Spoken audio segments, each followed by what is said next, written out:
Aujourd'hui, nous faisons escale sur le toit de l'école militaire en plein cœur du 7e arrondissement. Et si nous avons choisi cet endroit, c'est pour une raison bien particulière. Vous avez quelques indices. Le toit abrite 3 ruches, c'est-à-dire 100 000 abeilles. C'est pas mal ça, elles commencent à faire du miel, c'est cool. Mes abeilles font du miel avec toutes les fleurs qui sont en grande quantité ici, en plein cœur du 7e arrondissement.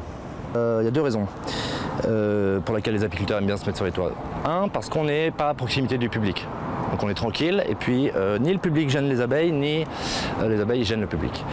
Et 2, les abeilles aiment nicher en hauteur dans les falaises comme au Népal. Pourquoi? Parce que spontanément elles se sentent protégées. Faire du miel, jardiner ou encore cultiver, la pratique se répand de plus en plus sur les toits de Paris et c'est justement l'objet d'étude du toit sur lequel nous nous trouvons.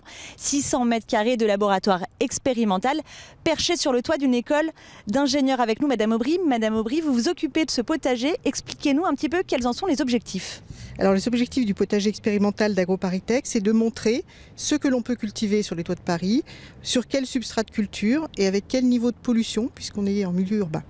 Justement, quels résultats avez-vous obtenus? Alors, en termes de production, des productions tout à fait intéressantes sur des tomates cerises et des salades, au moins équivalentes à ce que font les maraîchers professionnels dans la région. En termes de niveau de pollution, à notre grande surprise, très faible, largement inférieur au niveau de pollution admis dans les produits commercialisés en Europe. La mairie de Paris évalue à 80 hectares la superficie de toiture cultivable dans la capitale. Objectif en aménager au moins un tiers d'ici à 2020.